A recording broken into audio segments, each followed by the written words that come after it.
Hey everyone, what's up? It's Ellie here, and today, finally, after 60 hours of game time, I'll be reviewing Deathloop.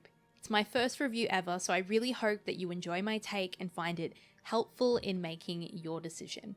Deathloop's structure is unlike anything I've ever played before. Sometimes it's wonderful, and sometimes it's maddening. Waking up early with a splitting headache on the freezing cold coastline of Black Reef, disoriented and frustrated, is something I don't think anyone wants to experience. Desperate for answers, Colt is nothing but destined to repeat this cycle, unless he keeps it together and finds those answers. Black Reef is a former military base, an isolated, lawless island in the middle of nowhere, taken over by a group of self-proclaimed visionaries who formed an organisation named the EOM program based around their shared ambitions in the 1960s. This program was built around the mysterious anomaly that has taken over the island. After a series of experiments, the power of this anomaly allowed the visionaries to entrap themselves on the island within a time loop that in theory would allow them to carry out their scientific, creative and spiritual endeavours indefinitely, with the end goal being that they can spend as long as they need without aging to eventually fully understand human potentiality and enlightenment. They spend years recruiting young and impressionable Eternalists from different walks of life to build the perfect community. Stripping themselves of their past and donning blank masks they can paint themselves to keep a sense of anonymity and become free of long-term consequence, whilst also keeping that essence of individuality. The thing is, some things have gone wrong along the way, and instead of having a loop after a longer period of time, the island loops after just a single day, and Colt, as well as another visionary Julianna, Jules Blake, seem to be the only ones who retain their memories each loop.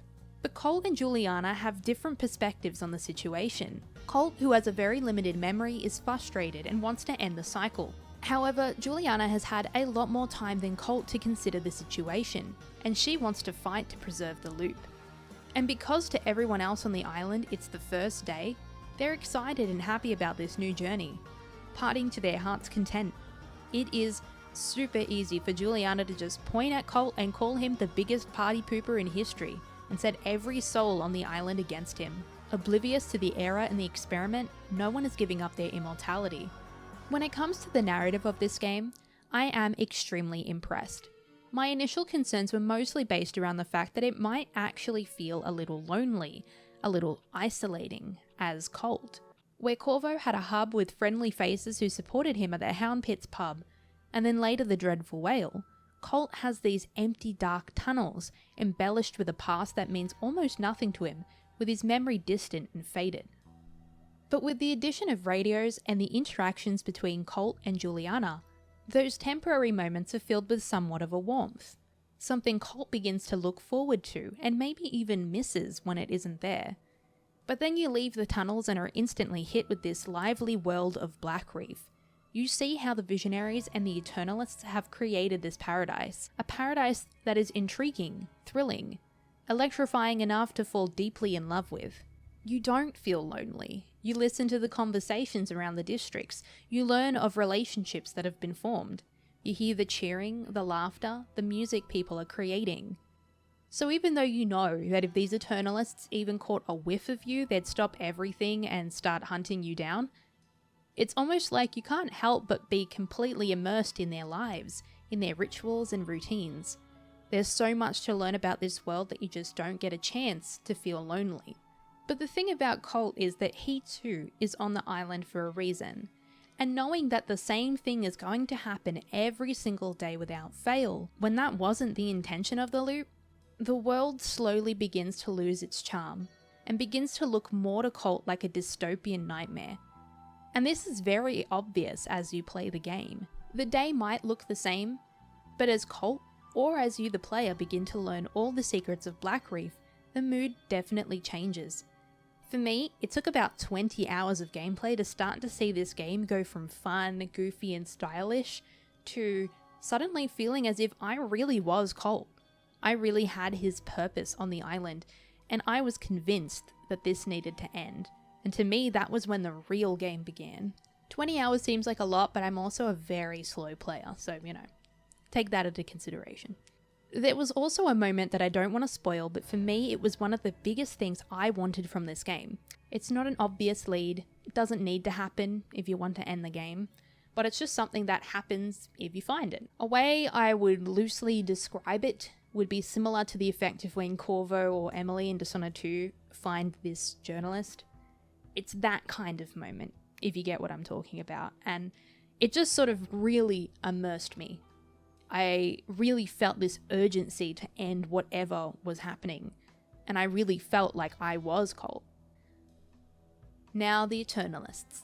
They don't feel like zombies, they don't feel like guards. They're untrained, inexperienced young people. They have personality and their own little stories for the most part. And it's the same with the visionaries you take down. It's easy to just write them off as villains. But with a bit of stealthy eavesdropping combined with some snooping of notes and terminals, I began to find some sort of personal connection with each of them. They all might be considered a group of antagonists, but each of them have their reasons and their purpose on the island. I feel like Arkane Studios has definitely held up their end of the bargain for the most part when it comes to delivering an in-depth narrative and an immersive world. But enough about the narrative, because I want you to experience that for yourself. In summary, I was incredibly enthralled for the entirety of the game. I went to bed thinking about what I had learnt and how I could potentially end the loop on my next run based on my own theories. The fact that I was looking forward to picking up this game again, and even so after I completed the game. Look, I have heard that people are saying that this game has bad replayability, but I honestly don't get it, because I have sunk so many hours into this game, and though I've seen credits roll, I still have things to go back and do. And not only that, I'm not sure if this is spoiling the game, but in true Arkane style, even with a puzzle that has roughly one solution, they still give the player the ultimate choice. And let me tell you, I absolutely know I could sink another 10 to 20 hours into this game as Colt easily. And this isn't even getting started on playing as Julianna and the multiplayer aspect of it all. How many game reviews haven't actually finished the game? Because as much as I wanted to save my reactions for a stream or a playthrough, I really wanted to have a full opinion. This is a single player experience for the most part. It's not an open world exactly, it's not as big as an Elder Scrolls or a Fallout game, but if there are people who are sinking around 70 hours of playtime when it's barely even come out, then I'd say it's absolutely worth it for this game. So, what about the gameplay? Deathloop offers an insanely unique experience when it comes to the first-person shooter genre. It takes on Arkane's signature gameplay design. It was designed purposefully to be familiar to those whose hearts and minds were encapsulated by the Dishonored franchise. Many have tried to sum Deathloop up as Dishonored with guns, but there really is more to it all. Yes, the game has powers and abilities, some of which are quite familiar to us, but the way the game is structured is unlike anything we've seen from Arkane before. Its unique and original structure of leads and missions don't make it the easiest game to grasp or follow, but trust that when you begin your first playthrough, it'll all start to make sense. Don't try to completely understand the way the game works before you even boot it up. I've gotten endless questions about how the loop works, and I'm here to break the cycle. The whole game is one giant puzzle from the beginning to the very end, and the game supplies you with all the tools you need to figure it out. The first mission is extremely guided. Though it can feel quite handholdy, as was mentioned in almost all of the previews, this doesn't last forever. Almost every aspect of the game gets a video tutorial too, which can be referred to at any time. And you can track and untrack your leads whenever you please, so you can give yourself the freedom to explore and roam Black Reef however you want, at whatever your pace is. But there will be certain things you won't probably find without following a lead, or doing things in a particular order. For example, a code won't be revealed until you know where to find the note for it, and that note might not be something you can locate until you connect the dots with something else. I spent a lot of my time playing with objectives turned off and focused on becoming a stronger protagonist with better weapons and upgraded abilities, meanwhile observing all the little details Black Reef has to offer, exploring smaller mini-puzzles that don't necessarily even give you a lead or marked locations. They're just something you have to find for yourself. And when I felt I was ready to really kick it into high gear, the leads guided me to the end. They don't give you the answers, they just help you consider what to do next. I can't really show them to you without showing off spoilers, but instead of a journal page with notes of what to do next, imagine a flowchart which demonstrates the interconnectedness of everything you do. There are separate lead pages, the visionary leads, which consist of leads that have to do with solving the puzzle, and then there are arsenal leads, which consist of leads that have to do with collecting unique weapons, abilities, and their upgrades. Then there's a discovery page which you can filter through based on the districts, and they'll tell you all the handy tidbits of info you've learnt relevant to each district and the time of day that they apply to. So there's not much shuffling of paper you have to do to take notes and keep up with everything. All these little discoveries are pretty much documented and micromanaged for you, and codes are also committed to Colt's memory, so you don't have to write those down either. In the beginning, I was scrolling down as much info as I could for future reference to solve the puzzle, but I quickly realised that it just wasn't necessary. I'm really happy with the lead system in this game, and its design really helps you map out what order you want to do things. Some of these puzzles really made me go wow after finding the solution. I'll be sure to point these out in gameplay videos I release and streams because they deserve appreciation. I'm not going to show them to you before the game drops, but I have no doubt they'll make you feel the same way because these puzzles are pretty darn creative. Although, here's my critical side coming out. Some of the puzzles were so intricate and interesting, but lacked a reward that felt like it really made up for the time you put into working them out. There was this one puzzle in particular that I spent a lot of time mulling over, and it involved going through multiple loops to solve. And the reward was basically a light chuckle moment. It was creative, but I did wish I at least learnt a little bit more about it all. It really made it feel quite obvious that I was too dependent on finding all sorts of novels and notes to learn about the world around me. Yes, the Eternalists speak more and physically do more interesting things than previous Arkane NPCs, but there's nothing like a good old journal entry. And there weren't too many little useless ones. And I love pointless, useless information because I love lore and I love immersing myself into games and universes as much as I possibly can. And Black Reef is just so damn interesting. So while there was still a few of them, I just wish there were a little more. Colt's abilities. The abilities we've seen Colt use come from slabs. Slabs allow the holder access to otherworldly powers. In Dishonored, runes could be collected and combined to unlock specific powers that the player could read all about on a menu screen. But in Deathloop, slabs are the ability, and you use a resource called Residuum to infuse and bind it to Colt so that it doesn't disappear the next loop. I have a video specifically explaining the Residuum resource if you're curious. The player will not have access to an ability until they kill the specific visionary who holds that particular slab.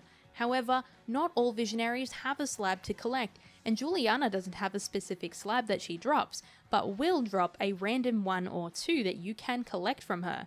If you've already collected a slab, picking it up again will give you an upgrade to that power that you can also infuse and equip to give your ability some extra edge.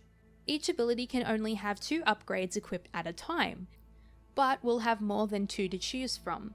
If you play enough and avoid a particular visionary with the slab, then you could potentially kit out a fully upgraded ability of theirs without ever coming in contact with them beforehand, just because there's a chance that Julianna might drop it.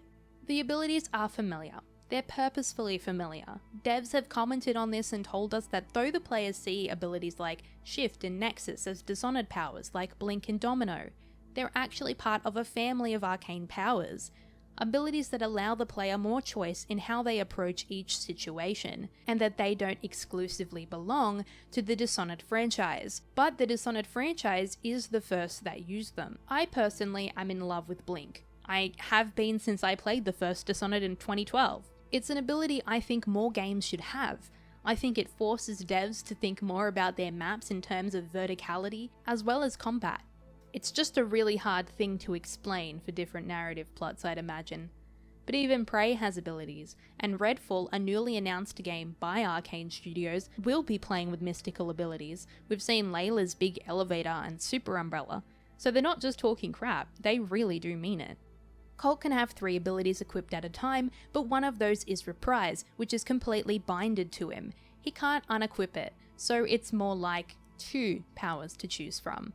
This was a little hard for me because again I'm used to this big ability weapon wheel where I can on the spot, depending on my situation, choose entirely how I want to deal with it, and not just stick to the set loadout every time. But Deathloop doesn't let you do that. To me, that's frustrating, but the idea, I imagine, is just so that you can always go back and try it a different way. You don't have to be stubborn like Ellie and sit in the same district for 7 hours trying to work out every little thing in one go because you're hardwired to play that way. Just goes to show how much of a different experience Deathloop is. What kind of sucks about this ability slot thing is that Reprise is always going to be there, and I'm pretty sure that I'm always going to want to use Blink, but now I'm only left with one slot, and it just feels so limiting. And maybe I'm kind of putting that on myself by always using the shift ability, but honestly, that's just the way I play and I can't see that changing. I just love the freedom that it gives you. The third ability I have constantly used is Nexus, which I enjoy so much in sticky situations where there are tons of enemies. But this brings us to something else I want to talk about. Combat was so hard for me using a console. I do not play console games ever, not since the PS2. I got a loan PS5 from Sony, and I must say everything was perfect up until it was up to me to just get good. However, the haptic feedback was amazing. There was a moment where it wasn't working and I had to reconnect my controller, and I noticed right away and realized how much I enjoyed how it felt. I really think I'm gonna miss and notice it when I move back to my PC. So my combat review is kinda sucky, but I could really tell the difference between guns at the very least, not only in haptic feedback, but in their actual uses. I legitimately picked up guns based on the situation. There wasn't one gun that could just be all I used because it was better than everything else and was adaptive to every situation. I picked up and swapped guns a lot, and I made use of their advantages. One gun that never left my side though was a purple tier Strelak 50/50. It was a unique weapon that I got from one of the Visionaries, and it quickly became my favourite. But it wasn't something that I could totally rely on. Having 3 options in terms of guns didn't feel as limiting as the abilities at all, and it was easy for me to navigate. Just don't carry 2 guns that use the same ammo, or you'll definitely notice you burn through it like crazy. Fortunately, it isn't incredibly hard to come by ammo, but there's usually only 1 or 2 stations on a map that can give you ammunition infinitely, and the rest is based on whether you find it laying around or not. And you can only carry so much at a time.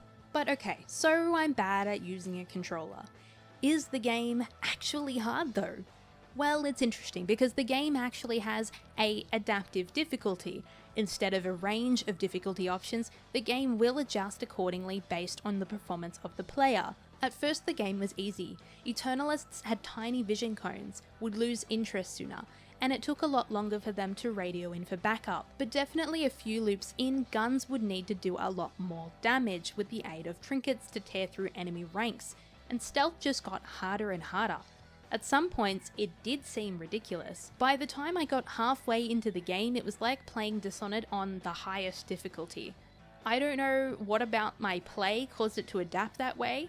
I think it was my stealth, because even though my combat was garbage, I was learning all the different pathways, and soon I was traversing maps without even alerting an Eternalist.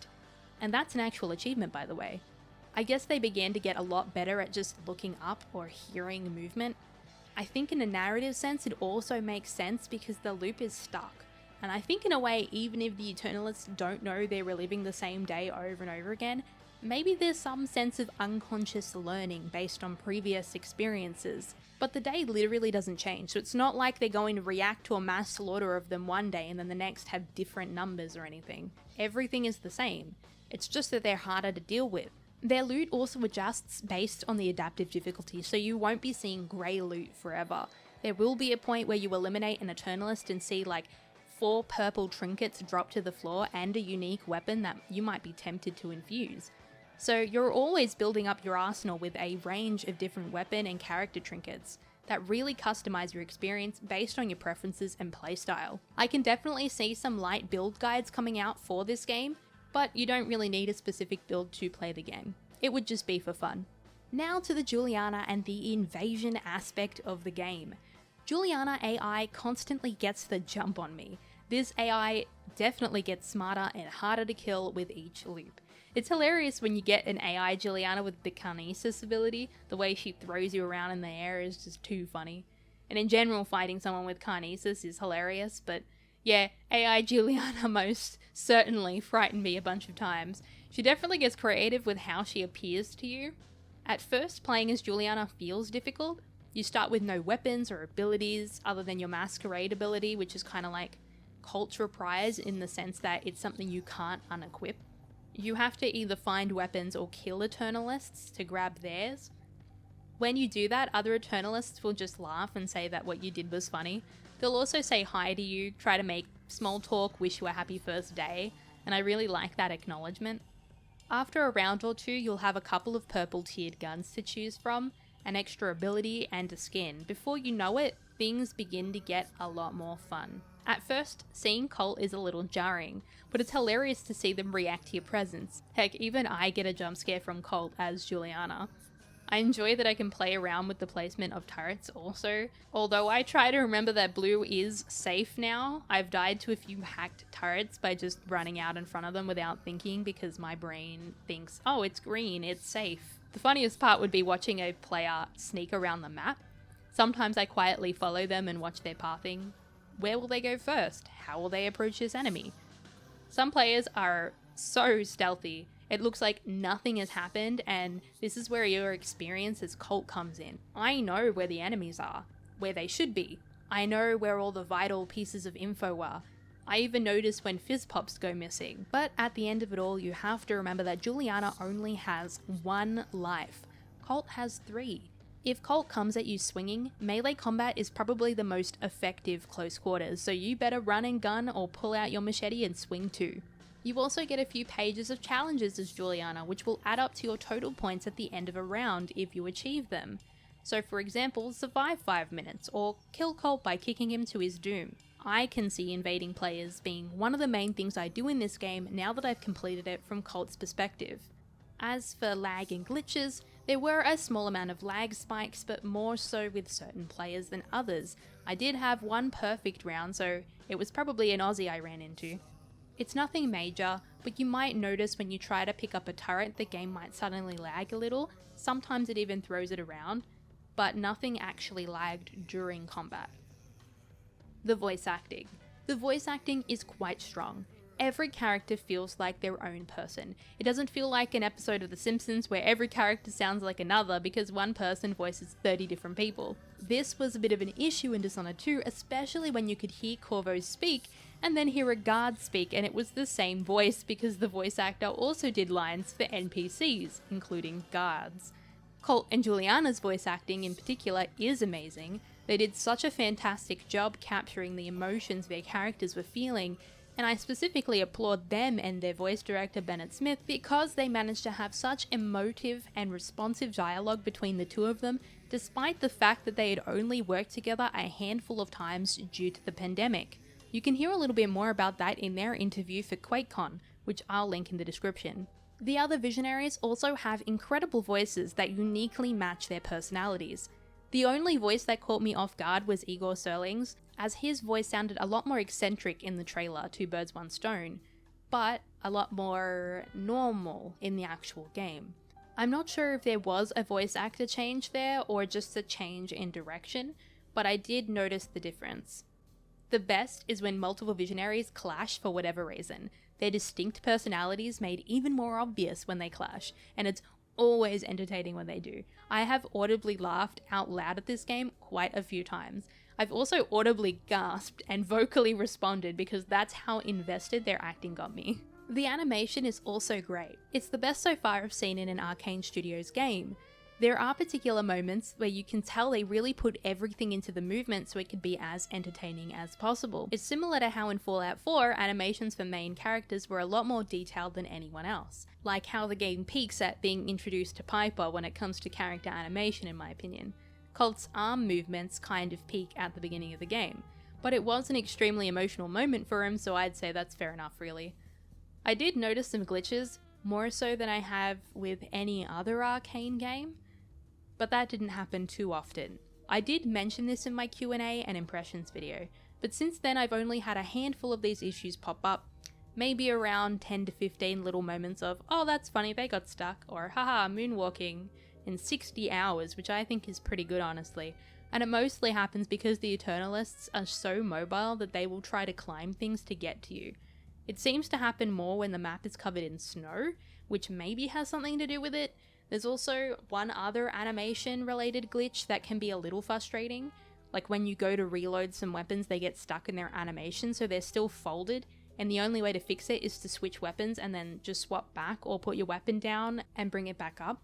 But I think this may actually have gotten fixed at some point, or I got lucky, because I noticed the game got updated twice while I was playing, and it never really happened again after.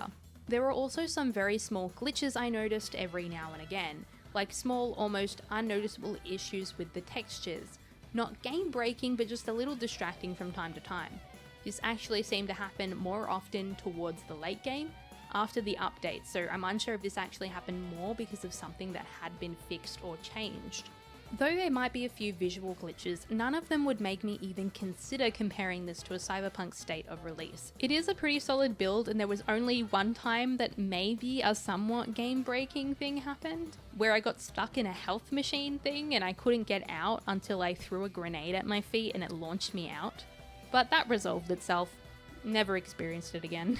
The fact that there isn't a save system apart from autosaves in between districts is kind of a bummer in the beginning, especially if you're just not having much luck combat-wise. Sometimes you mess up and you'll feel the need to instantly leave and reset the whole day to get back to that point, but unless you're late game and only have a few things left to do, or you're a little one-track minded, it hasn't been much of a real issue for me at least. And you get OP fast, like, if you collect a lot of residuum and focus on building your arsenal of weapons and abilities, even if the enemies get a little difficult, you should be able to cope. I am not amazing at video games, but I only had a day hard reset on me after 3 deaths once in the 60 hours I played. When I finally put the puzzle together, when my whole build was pretty endgame, it took me an hour and a half to get through the whole day, so you definitely will master this game with enough exploration and experience. Also, the music in this game is just perfect, and I haven't noticed any audio glitches. This game better have a full soundtrack available on Spotify soon because I love it. And there's this one song that gives me Johnny Guitar vibes because it's a little depressing. Not as depressing, but it does play a lot and it's kind of good still, so you do start to sing along with it eventually. That's a Fallout reference, by the way. The art design is really something I hope brings a lot of attention to this game. The sleek, polished, retro-futuristic 60s aesthetic works really well in juxtaposition with the gloomy dark cliffs of Black Reef. It brings warmth and light into spaces that might have just seemed lifeless and cold without it. It makes you want to look at the details in everything. I was spending time looking at sinks and appliances. The furniture and the cars are just beautiful. Definitely one of my favourite aspects of the game. It's a similar feeling I got when playing the pre-war sequence in Fallout 4. I just really wanted to play in that world forever. And now I can, just a decade later in terms of style. Fallout made me fall in love with the 50s. But Deathloop really got me obsessed with the 60s. I even want to redecorate my gaming space based on the aesthetic. It really doesn't fall short in my eyes. So, did Deathloop surprise me? As someone who's been following this game very closely from the start, I have to say that Arkane really did show enough to make an avid fan feel comfortable when starting their first playthrough.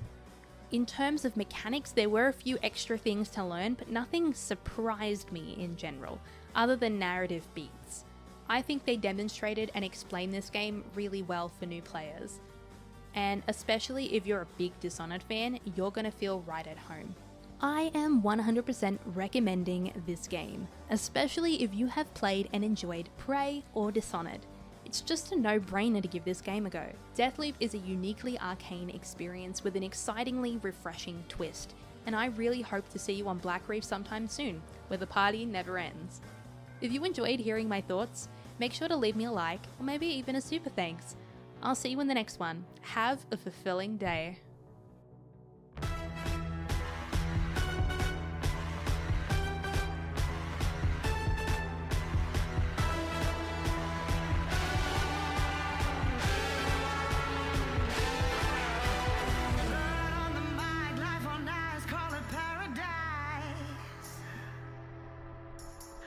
Looking for a sign on the mind. or recycle time.